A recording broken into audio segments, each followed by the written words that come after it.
58 सीटों पर 11 करोड़ कुल मतदाता। और देखिए सुबह 9 बजे तक वोटिंग का प्रतिशत भी सामने आ गया है। लक्ष्मी,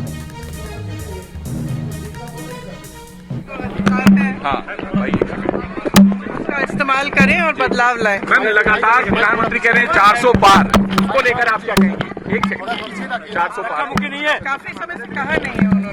हाँ प्रियंका जी, मैम दिल्ली की स्थिति क्या लग रही है? इंडिया गठबंधन की क्या स्थिति है? इंडिया गठबंधन ही जीतेगा। क्या मुद्दे हावी हैं प्रियंका? वोट किसको डाला ये नहीं पूछूंगी, पर मुद्दे क्या हावी हैं? हाँ, मुद्दे तो आप बता आपकी सकते हैं। बेटी भी पहली बार वोट डाल के गई है। देश के क्या मुद्दे हावी आपको लगता है? वोटर महंगाई और बेरोजगारी सबसे बड़े मुद्दे हैं, सबसे बड़े मुद्दे हैं सबके लिए। और सब चाहते हैं कि ये चुनाव उन्हीं अपने ही मुद्दों पर लड़ा जाए। सब चाहते हैं। आम आदमी पार्टी ने आरोप लगाया है कि जहाँ पे इंडिया ब्लॉक के ज्यादा वोट है वहाँ पे वोटिंग आम आदमी पार्टी भी कह रही है राहुल जी इस बार झाड़ू का बटन दबाएंगे और केजरीवाल जो है हाथ का, ये है इंडिया गठबंधन। तो यही तो होता है, यही तो होता है। हम अपने सारे गिले शिकवे एक साइड करके हम अपने संविधान के लिए, अपने लोकतंत्र के लिए हम अपना वोट दे रहे हैं। और मुझे इस बात पर गर्व है, मुझे इस बात पर गर्व है। प्रियंका गांधी ने चले रास्ता बनाई है।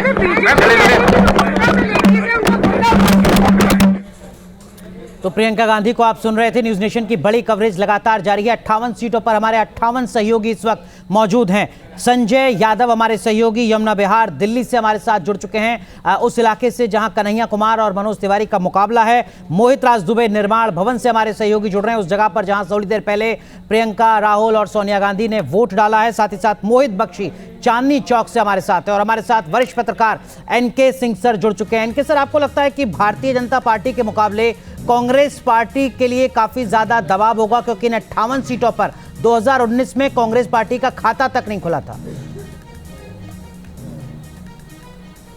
हाँ, बिल्कुल सही है। आपने बिल्कुल सही कहा है कि इन 58 सीटों पे ये बात बिल्कुल सही है कि कांग्रेस का खाता नहीं खुला था। और सच पूछिए तो 45 सीटें एनडीए को आई थी और 51% वोट मिले थे, जबकि बाकी को 28% मिले थे। तो जाहिर है कि गैप बहुत बड़ा है। लेकिन न भूलिए कि 14 ऐसी सीटें हैं जहां पे डिफरेंस मार्जिन जो रहा है वो 5% का रहा है।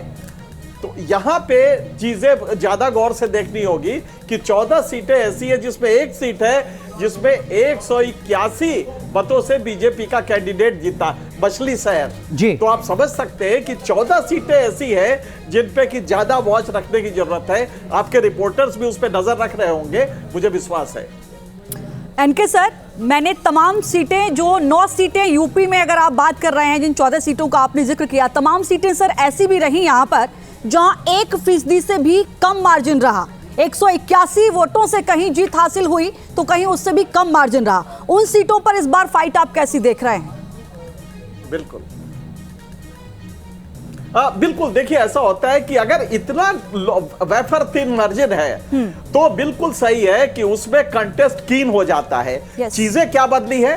बीजेपी के फेवर में 5 किलो अनाज, बीजेपी के फेवर में राम मंदिर, लेकिन दूसरी तरफ बेरोजगारी एक बड़ा मुद्दा है और अपोजिशन का जो यूनिटी हुआ है ये एक दूसरा पॉजिटिव फैक्टर है अपोजिशन के लिए।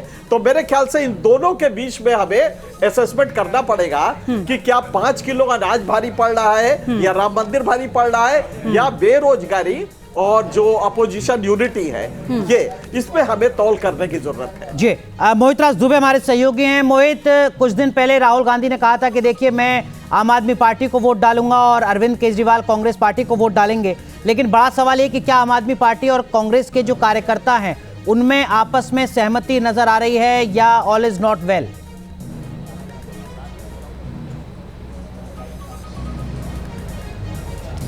देखिए, सहमति बनानी तो पड़ेगी, क्योंकि अगर आपको चुनाव जीतना है तो सहमति बना के ही चलना पड़ेगा। और देखिए, इतिहास में पहली बार ऐसा हो रहा है कि सोनिया गांधी, राहुल गांधी, प्रियंका गांधी हाथ के पंजे पर बटन नहीं दबाए, बल्कि वो झाड़ू पर अपने मताधिकार का इस्तेमाल करके चले गए। राहुल गांधी थोड़ी देर पहले ठीक हमारे पीछे आए थे सोनिया गांधी के साथ, उन्होंने अपनी मां के साथ सेल्फी ली और लोकतंत्र की स्याही को जो है दिखाते हुए वो यहाँ से निकल गए। खासतौर पे जो मुकाबला है, देखिए अनुराग, ये समझना बेहद जरूरी है कि दिल्ली के भीतर बड़ा दिलचस्प है। भारतीय जनता पार्टी ने पूरी ताकत लगा दी है। 7 की 7 सीटें उसकी झोली में है। पहली बार आम आदमी पार्टी के साथ गठबंधन हुआ है 4-3 पर। और नई दिल्ली के बारे में अगर हम बात कर ले तो नई दिल्ली पर भी मुकाबला सुषमा स्वराज की बेटी बासुरी स्वराज यहाँ से लड़ रही हैं, काफ़ी मजबूती से लड़ रही हैं।